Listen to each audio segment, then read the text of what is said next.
Hit TV అభిమాన ప్రేక్షకులకు స్వాగతం. నేను మీ నాగేంద్ర కుమార్. ఇప్పుడు కొత్తగా మరో వివాదానికి ట్రాలర్ బ్యాచ్ రెడీగా సిద్ధమైపోయారు. అదేంటంటే నిన్న గద్దర్ అవార్డ్స్ సందర్భంగా మెగాస్టార్ చిరంజీవి గారికి తెలంగాణ ప్రభుత్వం గద్దర్ అవార్డుల సందర్భంలో ఎన్టీఆర్ చిరస్మరణీయుడు మహానటుడు ఎన్టీ రామారావు పేరిట అవార్డు ఇవ్వడం జరిగింది. అండ్ మెగాస్టార్ చిరంజీవి గారు ఆ సందర్భంగా ఆయన ఎన్టీ రామారావు గారి పేరు వేదిక మీద చెప్పలేదు అనే ఒక కొత్త వివాదాన్ని సృష్టించి తద్వారా ఏదో మైలేజ్ పొందుదాం అనుకున్న ఈ పుచ్చు ట్రాలర్స్ కొంతమంది రెడీ అయిపోయారు అప్పుడే. కానీ సోషల్ మీడియా అనే వేదిక మీద మెగాస్టార్ చిరంజీవి గారు ఆల్రెడీ ఎన్టీ రామారావుకి ఆయనకున్న అనుబంధాన్ని పురస్కరించుకుని ఎన్టీఆర్ గారి పట్ల ఆయనకున్న అచంచలమైన ఒక ఆరాధనా భావాన్ని, ఆయన పట్ల ఆయనకుండే గౌరవాన్ని ఆయన చిరంజీవి గారు చాలా పెద్ద ట్వీట్ చేసి మరి అది మీ ఎదురుగుండా నేను చదువుతాను ఇప్పుడు. చరిత్రకర్తగా నిలిచిన నందమూరి తారక రామారావు గారు తన పేరుతోనే లలిత కళలను ముందుకు తీసుకువెళ్ళిన మహాకళాకారుడు. ఎన్టీఆర్ అంటే ఎన్ నాట్యం, టి తాళం, ఆర్ రాగం, కళల సమ్మేళనం. ఎన్టీఆర్ అంటే తెలుగు సినిమాకు ఉన్న కీర్తిని ఖండాంతరాలకు చేర్చిన మహానుభావుడు. దేవుడు ఎలా ఉంటాడో మనకు తెలియకపోయినా ఆయన పోషించిన పాత్రల ద్వారా దేవుడిని మన కళ్ళ ముందుంచిన అపూర్వ ప్రతిభాశాలి. రామారావు గారు జన్మించిందే సినిమాల కోసం అన్నట్టుగా ఆయన లేని తెలుగు సినిమానే ఊహించలేనిది. అలాంటి మహానుభావుని పేరుతో ఎన్టీఆర్ నేషనల్ అవార్డు నాకు లభించడం నా జీవితంలో గొప్ప గౌరవంగా భావిస్తున్నాను. My heartfelt thanks to the government of Telangana, honourable chief minister Revanth Anumula గారు, డిప్యూటీ సీఎం భట్టి విక్రమార్క గారు, honourable chief minister Komatireddy Rajagopal and Jupally Krishna Rao, వీళ్ళందరికీ కూడా ఆయన ట్వీట్లో అంత గొప్ప ఎన్టీ రామారావు గురించి ఆయన ఎంత గొప్ప మాటలు రాశారు. నిజంగా ఆయనే మహోన్నత శిఖరం. అంత పెద్ద కళాకారుడు, అంత పెద్ద హీరో అయినప్పటికీ కూడా తన సీనియర్ నటుడు ఎన్టీ రామారావు పట్ల ఆయనకున్న గౌరవాన్ని అంత అద్భుతంగా ఆయన ఆవిష్కరించడం జరిగింది. అండ్ అలాగే Ram Charan, mega power star Ram Charan గారు కూడా మంచి ట్వీట్ వేయడం జరిగింది. ఎన్టీఆర్ అంతటి మహానుభావుడి అవార్డు చిరంజీవి గారికి రావడం అన్నది చాలా స్పెషల్ మూమెంట్ మా లైఫ్లో అని చెప్పి ఆయన కూడా ట్వీట్ చేయడం జరిగింది.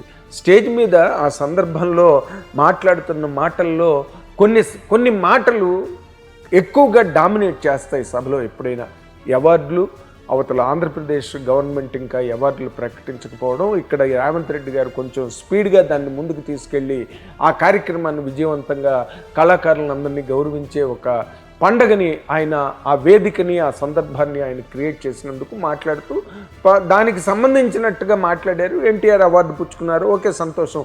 స్టేజ్ మీదే ఎన్టీఆర్ పేరు చెప్పియాలా, స్టేజ్ మీదే ఆ క్షణమే ఎన్టీఆర్ గారి పట్ల ఆయనకున్న గౌరవాన్ని అక్కడే వెంటనే వ్యక్తపరిచేయాలా. ట్వీట్ చేస్తే దానికి వాల్యూ ఉండదు. ఆయన ప్రతి వాళ్ళకి చిన్న చితక వాళ్ళు కూడా వాళ్ళ పుట్టినరోజులైనా లేకపోతే వాళ్ళు ఏదైనా మంచి అచీవ్మెంట్ వాళ్ళు చేసినప్పటికీ కూడా ఆయన ఎక్కడ కూడా వెంటనే ఉపేక్షించకుండా, అస్సలు క్షణం ఆలస్యం లేకుండా వెంటనే ట్వీట్ చేసే ఒక గొప్ప సంస్కారి చిరంజీవి గారు. ఇప్పుడు ఈ రోజున ఎన్టీఆర్ పేరు చెప్పలేదు, ఎన్టీఆర్ గారి గురించి చెప్పలేదంటే మరి ఈ ట్వీట్ అంతా ఏంటి? ఇంత పెద్ద ట్వీట్, దీన్ని ఏమంటారు? అంటే ఒక సమయం, సందర్భం, ఒక మనిషి తాలూకా ఒక ఉన్నతి, ఇవేం అక్కర్లేదు. ఏది ఉంటే అది పెట్టుకుని నోరు పెట్టుకుని పడిపోవడం, వెంటనే సోషల్ మీడియాలోకి వచ్చి రచ్చ చేయడానికి ట్రై చేయడం. దానివల్ల ఏం ఉండదు బ్రదర్. మీరు ఎంత ట్రోల్స్ చేసుకున్నా, ఎన్ని చేసుకున్నా ఆయన వ్యక్తిత్వం ఎప్పటికప్పుడు నిత్య నూతనంగా ఉదయించే సూర్యుడిలాగా ఎప్పటికప్పుడు ప్రకాశిస్తూనే ఉంటుంది. మీరు అది గమనించారు కదా. మంచివాళ్ళు మంచి గమనిస్తారు, చెడ్డవాళ్ళు చెడ్డగా గమనిస్తారు అని చెప్పి నక్కలు బొక్కలు వెతుకుని, కుక్కలు చెప్పులు వెతుకుని అని అడిదమ సౌరకవి గారి పద్యం చెప్తున్నా. నిన్న ఆయన అద్భుతమైన కార్యక్రమాన్ని ఆవిష్కరించి పేద పిల్లలకి, అణగారిన అట్టడుగు వర్గాల పిల్లలందరికీ కూడా విద్యా సహాయం చేయడానికి ఆయన ముందుకు వచ్చి, రెండు రాష్ట్రాల తెలుగు ప్రజలు కానీ నీడీ పీపుల్ ఎక్కడున్నా సరే వాళ్ళకి ఎడ్యుకేషన్ ఇవ్వాలనుకుంటున్నాను. పూర్ పీపుల్కి, నీడీ పీపుల్కి. దాని మీద ఆ సందర్భం గురించి మీరు వాటి మీద మాట్లాడలేరే, ఇలాంటి వాటి మీద మాట్లాడతారు. ఎందుకు?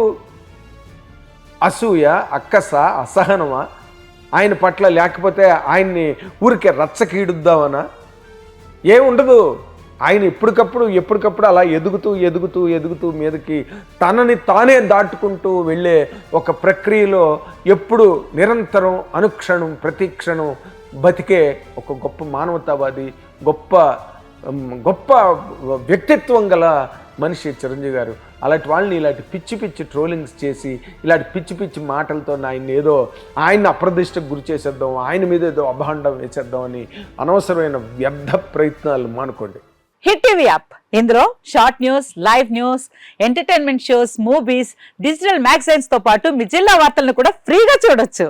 ఇంకెందుకు ఆలస్యం, వెంటనే హిట్ టీవీ యాప్ ని డౌన్లోడ్ చేసుకుని ఫ్రీగా ఎంటర్టైన్మెంట్ పొందండి. Hit TV app. Hit TV app. Please download hit TV app. Hit TV యాప్ని ఫ్రీగా డౌన్లోడ్ చేసుకొని ఎంజాయ్ చేయండి. మీకు నచ్చిన ఎంటర్టైన్మెంట్ కోసం హిట్ టీవీ యాప్ ని ఫ్రీగా డౌన్లోడ్ చేసుకొని ఎంజాయ్ చేయండి. హిట్ టీవీ యాప్ని డౌన్లోడ్ చేసుకుని ఆస్వాదించండి, ఆశీర్వదించండి. ఇంతమంది సెలబ్రిటీలు హిట్ టీవీ యాప్ ని డౌన్లోడ్ చేసుకోండి అని చెప్తున్నారంటే ఎంత మంచి యాప్ ఆలోచించండి. అమెరికా అమెరికా అమెరికా అమెరికాలో చదవాలనుకునే వాళ్ళకి విశ్వసనీయమైన పేరు మన శౌర్య కన్సల్టెన్సీ. UK లో 1 year masters, UK లో 1 year masters, 2 years work permit up to 5 years visa. Contact Saurya Consultancy. Contact 89851 89851.